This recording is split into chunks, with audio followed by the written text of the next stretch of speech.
And we're back to please your earholes with another translation video. Here we use older articles, but you can find even more Sakurai columns translated by our awesome team at sourcegaming.info. I'm your narrator, the Mango Viking, and let's see what insider knowledge we'll unearth today.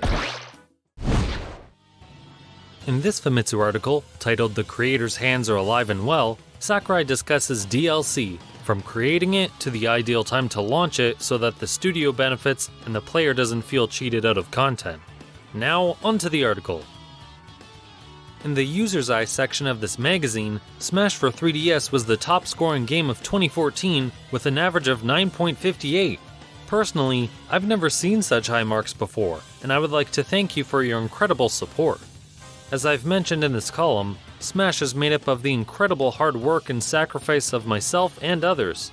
I too acknowledge that developing the Smash games is the best way to satisfy the most players worldwide.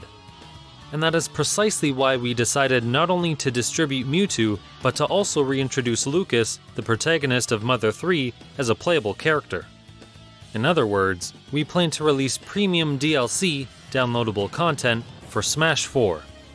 These days, the DLC scam has become quite the epidemic, charging customers extra money to complete what was essentially an unfinished product.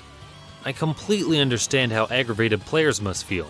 After all, a game should be 100% done at the time of release, and I would be livid if it were split up and sold into pieces.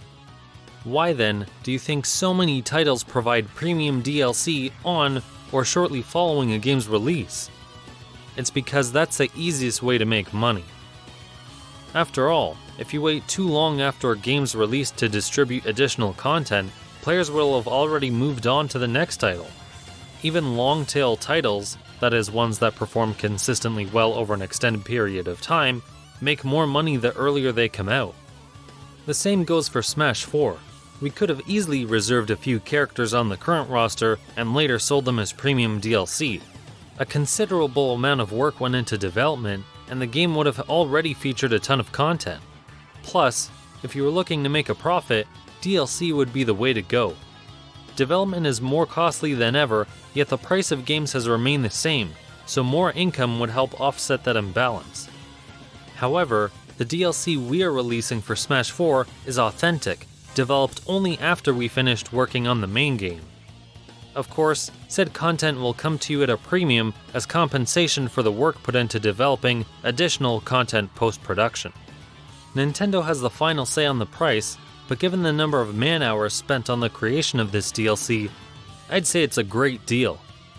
We originally decided to create Mewtwo on the premise that we would distribute him as a special thanks to users who bought both versions of Smash 4, but we realized a flaw in our logic. For example, in a family with several children, each child might have their own 3DS, but share the same Wii U. If we were to only distribute Mewtwo to those who purchased both versions of the game, only one of the children could play with this new character on his or her 3DS. Thus, we decided to offer Mewtwo as premium content for other users as well. Moreover, we decided to release other characters as well because part of the fun of Smash is the anticipation. Which character will join the fray next? If we keep distributing content, we can maintain that excitement, and I think that's a really great thing. Our team may have shrunk in size, but I'm still just as excited as ever to be pouring my heart and soul into my work every day. Given the different types of content we are producing, it wouldn't be surprising for the planning of one item to coincide with the development, balancing, and finalization of several others.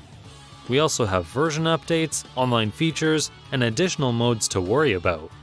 It can be quite overwhelming, but it's all about making players happy. Fighters take an incredible amount of work to develop, so I don't think we'll be able to produce that many. Part of me would also love to finish up the project and finally enjoy some rest and relaxation. That said, we've already begun development, so I would like to provide as much additional fun and excitement as possible from here on out. We'll continue working for a little while longer, so please stay tuned.